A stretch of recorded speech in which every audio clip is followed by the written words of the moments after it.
Olá, boa noite. Começa agora o Jornal da Justiça desta quarta-feira, 9 de setembro. Última sessão de julgamentos do Supremo Tribunal Federal na gestão do ministro Dias Toffoli é marcada por homenagens ao presidente da Corte.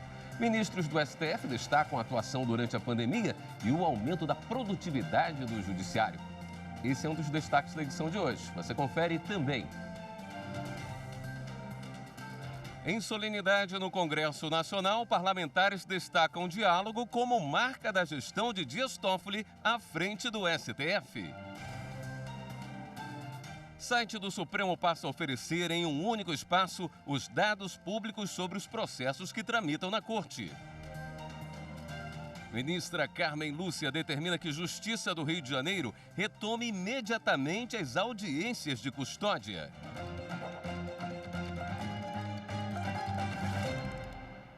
O plenário do Supremo Tribunal Federal retomou o julgamento sobre a cobrança do ICMS pelo governo de São Paulo sobre a comercialização de energia elétrica. Esse julgamento foi suspenso após pedido de vista do ministro Ricardo Lewandowski. Também foi suspenso o processo envolvendo a equiparação de vencimentos de procuradores do Estado do Rio de Janeiro aos dos ministros do STF. A sessão começou com a retomada do julgamento de uma ação direta de inconstitucionalidade proposta pela Associação Brasileira dos Agentes Comercializadores de Energia Elétrica. A entidade questiona dispositivos de um decreto estadual de São Paulo que centralizou nas distribuidoras de energia elétrica a cobrança do Imposto sobre Circulação de Mercadorias e Prestação de Serviços, o ICMS, sobre a comercialização de energia no mercado, em vez de cobrá-la diretamente das comercializadoras. Até então haviam sido proferidos 2 votos pela procedência da ação.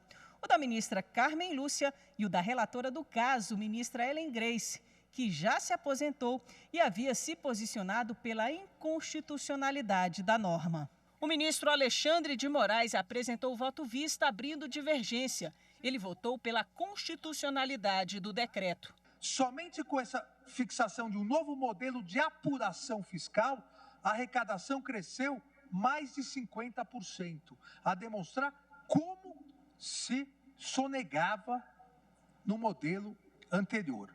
Então, essa iniciativa normativa, me parece, estar absolutamente em conformidade com o artigo 146A da Constituição, sem qualquer desrespeito a outros artigos da Constituição. O ministro Edson Fachin acompanhou o entendimento da relatora e votou pela procedência da ADI. Aqui se está diante do ambiente de contratação livre de energia elétrica. E a distribuidora não é parte dessa relação jurídica tributária. E, portanto, nesse ambiente de contratação livre, a relação que há é exclusivamente entre o consumidor ou o usuário final e a comercializadora. O ministro Luiz Roberto Barroso votou pela inconstitucionalidade do decreto.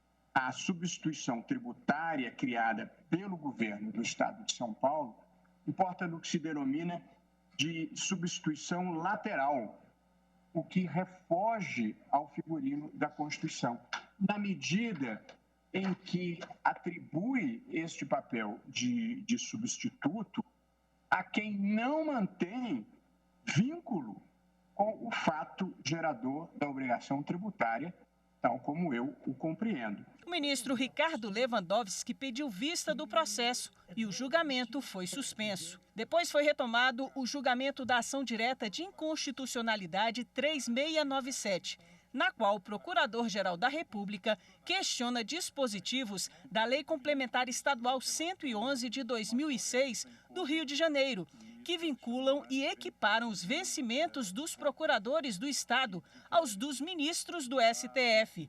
O relator, ministro Marco Aurélio, julgou procedente o pedido, destacando que a Constituição Federal veda aumentos automáticos de vencimentos ou subsídios de agentes públicos, cuja fixação ou alteração é matéria reservada à edição de lei específica.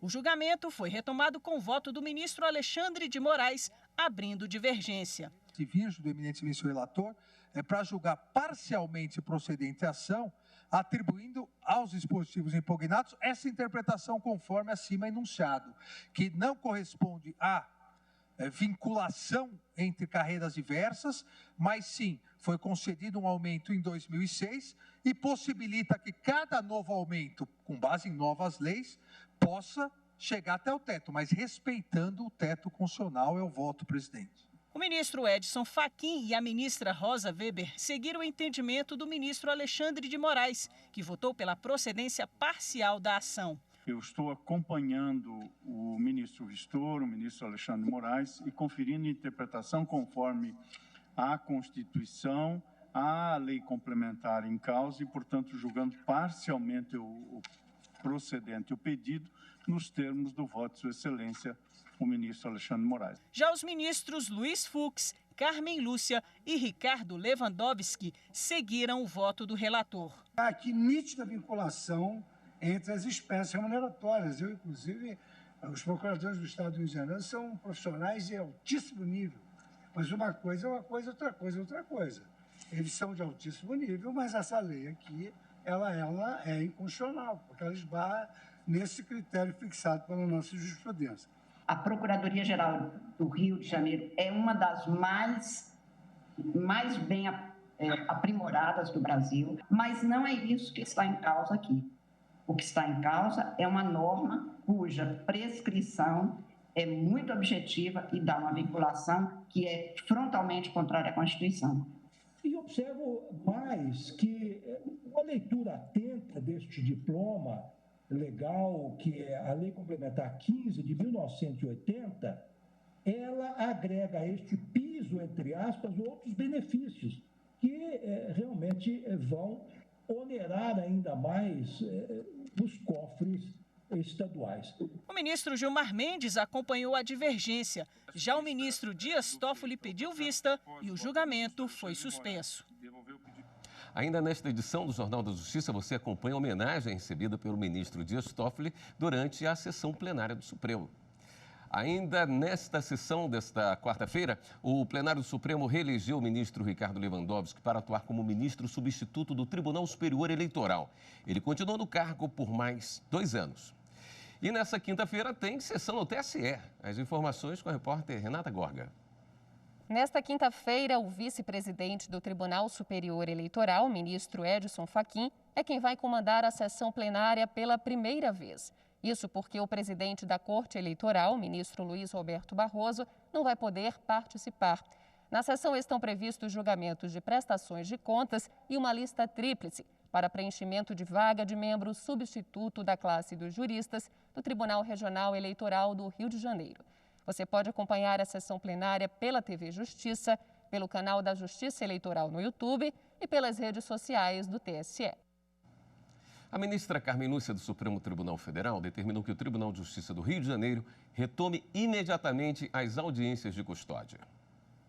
A decisão atende à reclamação feita pela Defensoria Pública, que contestou norma do TJ do Rio de Janeiro. A medida reduziu de 43 para 16 as comarcas que têm o dever de comunicar prisões em flagrante e promover audiências de custódia nos sábados, domingos e feriados. Ao determinar a retomada das audiências de custódia, a ministra Carmen Lúcia levou em consideração entendimento do plenário do Supremo. O STF determinou a obrigatoriedade das audiências de custódia, sem exceção, no prazo de 24 horas contadas a partir da prisão em flagrante. E a seguir, operação no Rio de Janeiro investiga desvios no Sistema S. Voltamos já.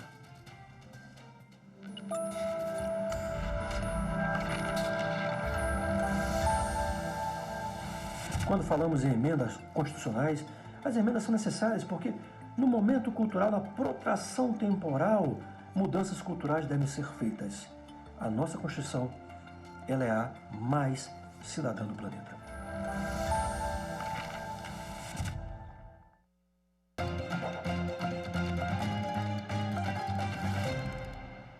Com autorização da Justiça Federal, a operação realizada na manhã de hoje apura suspeitas de desvio de mais de 150 milhões de reais no Sistema S no Rio de Janeiro. Quem traz as informações é o repórter Márcio Fontinelli. As investigações do Ministério Público Federal começaram em 2018 com os dados recolhidos na Operação Zelotes, que apurou um grande esquema de corrupção no Ministério da Fazenda. Na denúncia de mais de 500 páginas, o MPF apresentou provas de que entre 2012 e 2018, dos 335 milhões de reais pagos a um escritório de advocacia pela FEComércio, com recursos do SESC e do SENAC, cerca de 150 milhões foram desviados.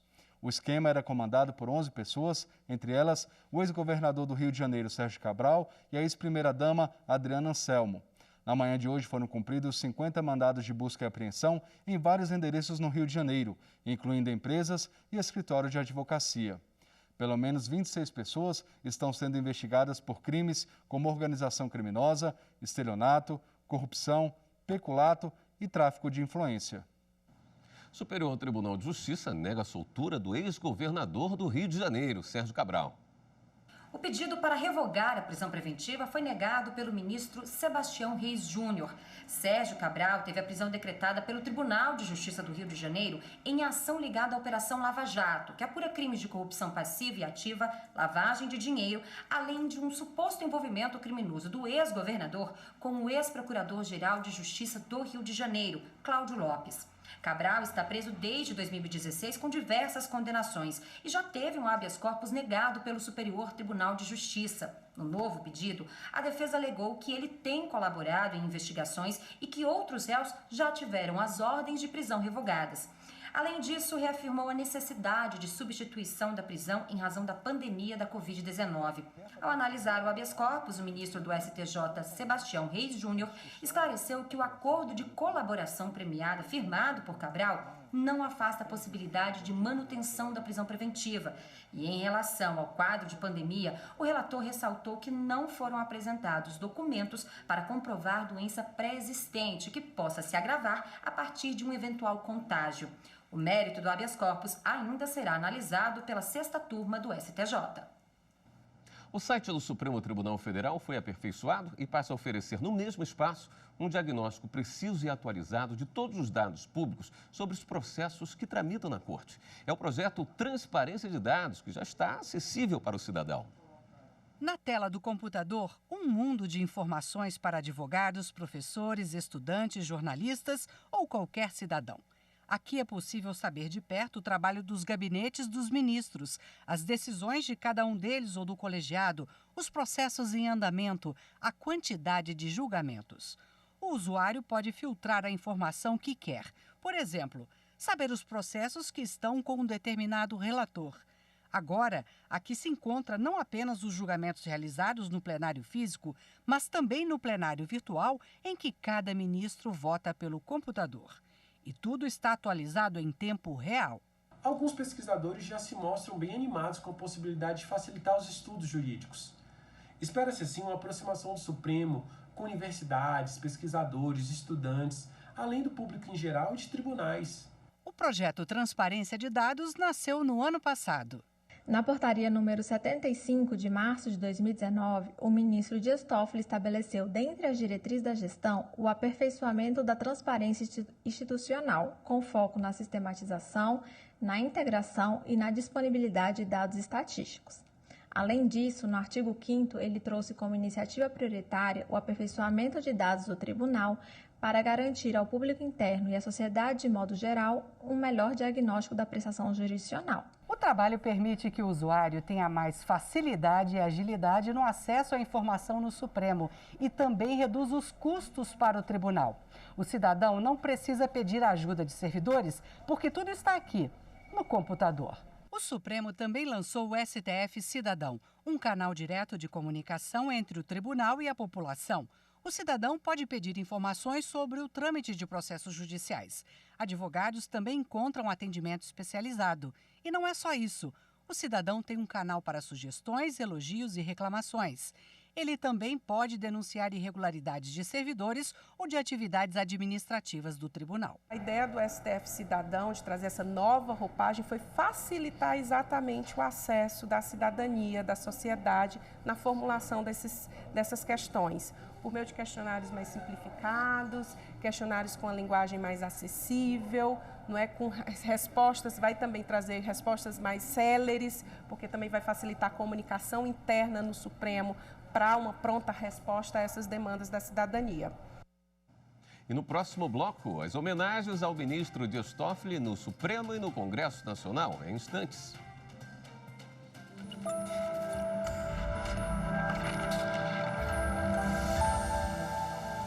A Constituição é um marco fundante do ordenamento jurídico de um Estado democrático de direito, o qual faz com que todas as normas devam estar vinculadas e subordinadas aos mandamentos constitucionais.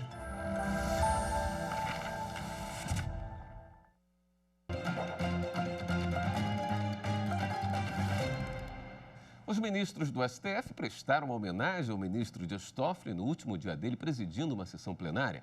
Na abertura foi exibido um vídeo com o depoimento do ministro aposentado Sepúlveda Pertence. O presidente da República, Jair Bolsonaro, veio ao Supremo acompanhar a sessão. A sua gestão, a presidência, é, para mim, magnífica. Até quando se ousou fazer gestos de boa vontade com os demais poderes, sem jamais comprometer a independência do juiz. Vossa Excelência será lembrado na história como aquele que garantiu, nos momentos de agressão ao Supremo Tribunal Federal, no momento que tochas e rojões eram jogados no Supremo Tribunal Federal, garantiu os instrumentos necessários para que isso cessasse e a harmonia entre os poderes permanecesse. O ministro Dias Toffoli, desde o começo, trabalhou no sentido de ter uma corte integrada, de uma corte composta verdadeiramente por 11 ministros. Vossa Excelência contribuiu para que esse tribunal fosse ainda mais produtivo, mais célere e mais efetivo, justamente quando a sociedade brasileira mais dele precisou. Que a amizade que nos une faz com que Vossa Excelência sinta o que eu sinto no meu órgão de fé por Vossa Excelência, a minha admiração e meus olhos não traem quando nós nos dizemos amigos. Figura-se notória e inegável a atuação de Sua Excelência, ministro Dias Toffoli, em prol do equilíbrio nacional e do aprimoramento dos serviços jurisdicionais em meio a crises diversas, sendo a mais recente a ocasionada pelos percalços vividos em razão da Covid-19. Que esta é a característica central do ministro Dias Toffoli, um diálogo construtivo, um diálogo que não é subalterno, um diálogo que é aquele que se segue com a coragem das suas convicções. A Defensoria Pública foi, eu diria, apoiada e bastante prestigiada durante a presidência de Vossa Excelência. Prestigiar a Defensoria Pública foi prestigiar o acesso à justiça às pessoas mais vulneráveis. Vossa Excelência, ministro Dias Toffoli, exerce a presidência do Supremo Tribunal Federal há 2 anos com a leveza decorrente da humildade e da modéstia que são inerentes à grandeza das extraordinárias personalidades que fazem a história do Supremo Tribunal Federal. Muitos momentos, quando o chefe do Executivo procurou o Supremo Tribunal Federal, por muitas vezes, em decisões monocráticas, Vossa Excelência muito bem nos atendeu. Em outros momentos, até nos surpreendeu com a sua capacidade de se antecipar a problemas e já apresentar a solução antes mesmo que o procurássemos. Prezado Dias Toffoli, continue na sua jornada. Serás feliz, com toda certeza, na turma incorporada daqui para frente. Dizer ao prezado ministro Fux, ao qual tive a honra de receber o teu convite há poucos dias. Se Deus quiser, estarei aqui amanhã, torcendo e elevando também orações que Vossa Excelência conduza essa casa da mesma forma que os teus antecessores, tenho certeza disso. Nos momentos em que foi preciso decidir solitariamente, assim o fiz, convicto de que a voz da Constituição era a guarida segura, na qual poderia solidamente apoiar minhas escolhas e definir os rumos do Judiciário Nacional. Senhoras e senhores, sempre estive certo de que a minha missão à frente dessa Suprema Corte não seria solitária, apesar de, algumas vezes, termos que tomar decisões solitárias. Agradeço um a um a todas e todos, ministras e ministros dessa casa, pela confiança e pelo apoio recebidos nos momentos mais delicados e determinantes dessa jornada. E mesmo nos momentos em que divergiram ou não concordaram com determinadas decisões, sejam jurisdicionais ou administrativas, sempre soube que teria a compreensão ou, na pior das hipóteses, a misericórdia de Vossas Excelências, que é aquele sentimento mais do coração, mais da realidade, da emoção com o coração, mas o mais divino de todos, até porque só Deus pode ser misericordioso. Muitas vezes nessa cadeira nós temos que decidir contrariamente àquilo que seria talvez um voto ou uma decisão caso estivéssemos na bancada. Porque é uma cadeira que é um dos chefes de poder da nação brasileira. Não é pouca coisa. Agradeço ao meu querido amigo Luiz Fux pela partilha na condução do tribunal neste período, desejando a Vossa Excelência, nos próximos 2 anos, que a tenacidade e a sabedoria estejam consigo. E amanhã não há voz para mim, a não ser declará-lo empossado na presidência do Supremo Tribunal Federal e, por consequência, do Conselho Nacional de Justiça. Agradeço ao presidente da República, presidente Bolsonaro, Jair Bolsonaro, e novamente agradeço pela homenagem de hoje aos presidentes do Senado Federal e Congresso Nacional, o senador Davi Alcolumbre, e ao presidente da Câmara dos Deputados, o deputado Rodrigo Maia, pelo diálogo franco e independente. Sim, franco e independente. Às vezes um pouco duros, mas isso fica para a superação dos dissensos, bem como pelo esforço conjunto na construção de uma sociedade mais livre, justa e solidária. Na manhã de hoje, o ministro Dias Toffoli também foi homenageado pelo Poder Legislativo. Ele recebeu a Gran Cruz da Ordem Congresso Nacional. A honraria foi concedida por méritos como a atuação para o fortalecimento da independência e harmonia dos poderes. A defesa do Estado Democrático de Direito. Esta foi, segundo o deputado Rodrigo Maia, presidente da Câmara, a principal missão do ministro Dias Toffoli à frente do Supremo Tribunal Federal. A principal marca de sua gestão, contudo, presidente Toffoli, é para mim o compromisso com o Estado Democrático de Direito, com a Constituição e a democracia, a coragem e a altivez para defender as instituições daqueles que, abusando de seus direitos, procuram não criticar, mas constranger, ameaçar e, por fim, calar os poderes da República.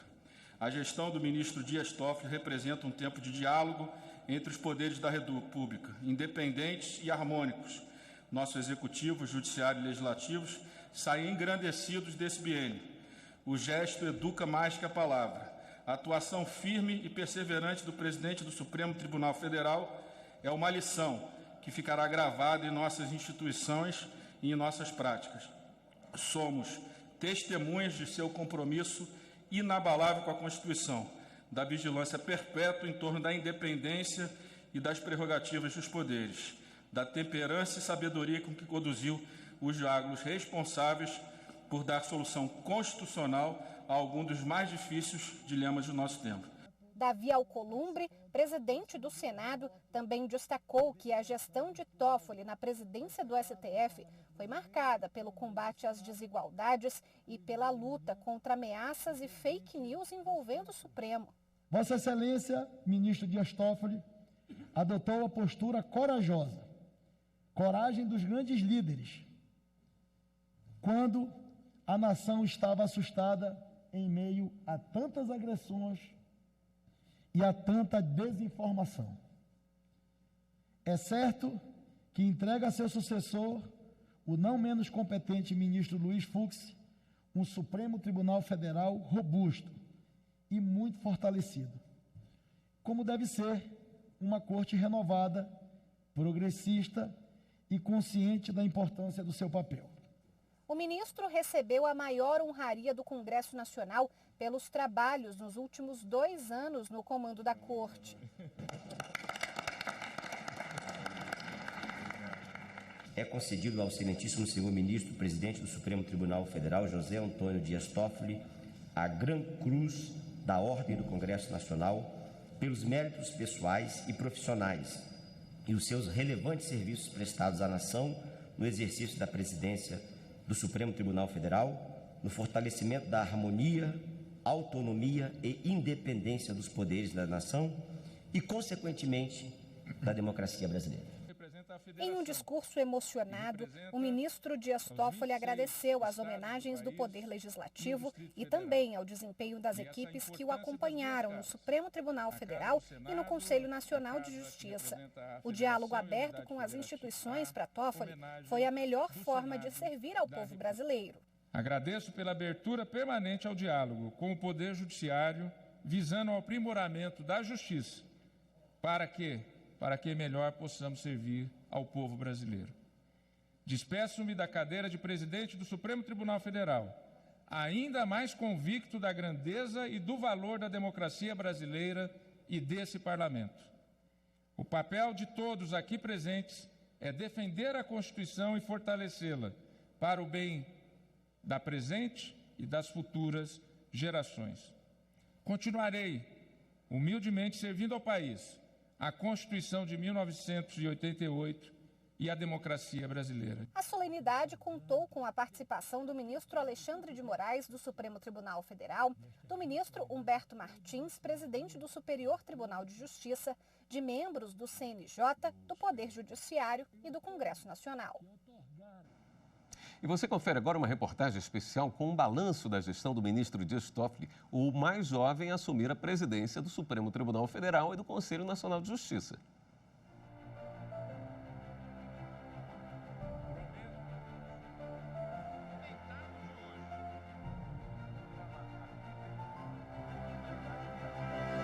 Em 2018, uma gestão pela frente, uma missão definida.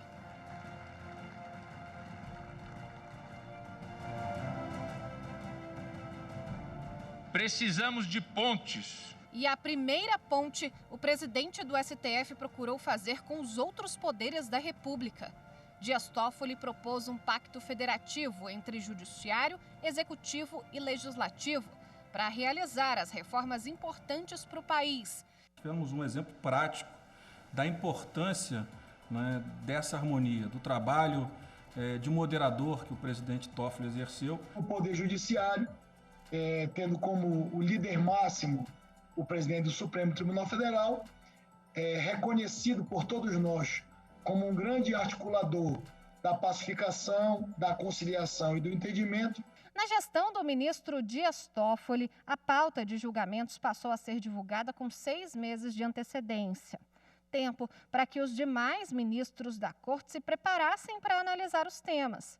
Criminalização da homofobia e transfobia, prisão em segunda instância, sacrifício de animais em rituais religiosos, doação de sangue por pessoas LGBTQI e a abertura do inquérito que investiga ameaças e ofensas a membros do Supremo foram assuntos que tiveram enorme repercussão no país. Temos presenciado táticas de enfrentamento a ameaças e ataques às instituições, a todas. Pedidos de fechamento de instituições democráticas, como o Supremo Tribunal Federal e o Congresso Nacional. Dias Toffoli deixa a presidência do Supremo Tribunal Federal com o menor acervo processual dos últimos 24 anos. 28.816 ações. 95% delas tramitam por meio eletrônico. Até o dia 1º de setembro, o plenário virtual julgou quase 11 mil casos. O resultado de tudo isso é maior eficiência e maior rapidez na prestação efetiva e jurisdicional para o cidadão que ajuizou a sua ação lá na primeira instância, e essa resposta jurisdicional ela passa a ser realizada de forma mais célere. Uma resposta rápida que pode fazer a diferença entre a vida e morte em situações de emergência. Durante a pandemia do novo coronavírus, o Judiciário continuou trabalhando para garantir o enfrentamento à doença. A tecnologia acabou se tornando a maior aliada nesse desafio. O novo coronavírus motivou a criação do painel Covid-19, com atualização em tempo real das ações na página do STF na internet. A Corte realizou 57 sessões plenárias e das turmas por videoconferência. Desde o início da pandemia, recebeu mais de 4.800 processos e tomou quase 5.300 decisões. Por meio dessas decisões, chancelamos as medidas adotadas pelos poderes da República e pelos entes federativos no enfrentamento à pandemia, compatíveis com a Constituição, e coibimos a tempo e colegiadamente eventuais excessos. O presidente do STF, que também comandou o Conselho Nacional de Justiça, adotou medidas para que os avanços não se limitassem à Suprema Corte. O incentivo aos investimentos em tecnologia permitiu levar maior eficiência aos tribunais de todo o país. Em 2019, a produtividade média dos magistrados elevou-se em 13% em relação a 2018, atingindo a maior produtividade dessa série histórica iniciada em 2009. Ao completar mais de 700 dias à frente da mais alta corte judiciária do país, Dias Toffoli avalia a condução do Supremo Tribunal Federal como democrática, plural, que defendeu os direitos humanos e cumpriu a missão de guardião da Constituição Federal. Nossa democracia avança para acomodar cada vez mais as diferenças, tornando-se mais plural e alicerçada em instituições igualmente fortes e democráticas. Foi com essa visão que conduzimos o Supremo Tribunal Federal e o Conselho Nacional de Justiça nesses 2 anos, norteado pela máxima que tenho reverberado de que o Estado é um só. Diálogo e harmonia caminham lado a lado, com a independência e o compromisso intransigente com a defesa das instituições e da democracia.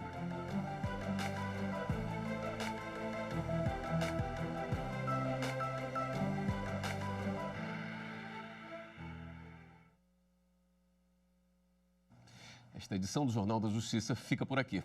E amanhã, às 4 horas da tarde, a TV Justiça transmite ao vivo a posse dos ministros Luiz Fux e Rosa Weber como presidente e vice-presidente do STF. Para você, uma boa noite. Até amanhã.